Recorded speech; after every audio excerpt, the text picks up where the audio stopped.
In the overcomplicated world of the pet food industry, Pat Green had a goal: to create a brand for the new generation, leading her down a path few ever travel. Questions concerning quality, ethics, sourcing, and transparency have long plagued pet owners globally. Formulating with two highly respected industry veterans, Dr. Karen Becker and Steve Brown, Pat would create Raw Bistro, a no-holds-barred, no-corners-cut, clear-to-comprehend pet food. We are ushering in a new industry standard, guys. This is where we're headed. This is what the industry is headed towards, and we have a whole group of young pet parents that is demanding this out of pet food companies. These are the types of companies that are up and coming. These are the people that are proud to give tours in their facility. This is not the pet food industry. This is us changing the industry.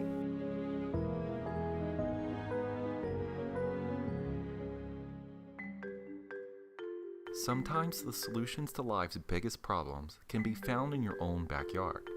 Nature, respected by regenerative farmers, would open up a pathway for Pat's dream to become a commercial reality. Raw Bistro is putting their money where their mouth is when it comes to their product's quality. We chose this farm because it is right in Cannon Falls. We feel so fortunate to have animals raised this way, like these turkeys. Many acres with a lot of room to roam.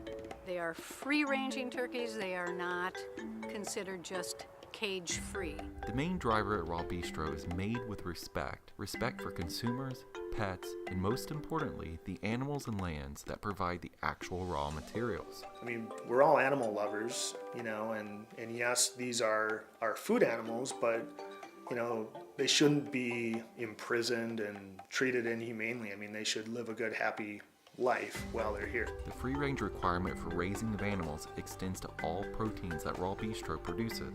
The beef, turkey, lamb, bison, and chicken all have to adhere to free-range and pasture-raised standards. With the exception of a few items, all ingredients are sourced from within the United States, and all fruits and veggies used in the foods must be certified organic. We raise grass-fed beef here, and we raise grass-fed beef because we've learned that we can have it all. We can have a positive environmental impact on our soils and our plants and our land while we're putting pounds on cattle. And it turns out that when we do it that way, we end up with a product that's more healthful for humans and animals to eat, and happier cattle. You're looking at them living just the way nature intended them to live.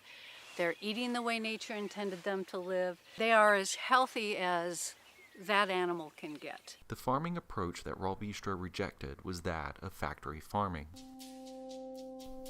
In a factory farm condition, otherwise known as confinement fed or conventionally raised, the goal is to mass produce animals for slaughter as cheaply and fast as possible. A consumer in the store almost never takes into account where their meat actually comes from and how the quality of that meat affects the long-term health of the end user. A wide population of consumers fuel a massive demand for cheap meat with no concern to the environment, source, handling, or quality of the meat. We've been taught in agriculture for years that you have to pick. It's an either or. Either we take actions while we're producing food that are beneficial for the environment, or we make money, but we can't do both. And it turns out, what we've learned anyway, is that it's exactly the opposite. Steve Brown had spent decades accruing nutritional data for different forms of ingredients, including protein and information about protein quality. I got a call from Pat several years ago, maybe about 6-7 years ago, and she needed help formulation. And my first question was, are you willing to do it right? I let him know that that is the only way we would go. Doing it right means that the ingredients are handled well before the manufacturer gets them, and especially after it's shipped. It means that they're aiming at meeting or exceeding the minimum nutrient micronutrient recommendations from AFCO or preferably from FEDEF, the European version, which they are more demanding. Now, it's not that easy to do it right when it comes to a micronutrient balance, and Raw Bistro is willing to do that. Here are some facts about the Raw Bistro manufacturing plant, where they make their products. When we get an order from a distributor, that's actually when the product is pulled, produced, and made and packaged. Within about a week, we ship that product out the door. So everything that ends up at our distributors is a very fresh product. Production happens all under one roof, and the facility is privately owned by Raw Bistro The themselves. facility itself is a former USDA processing facility.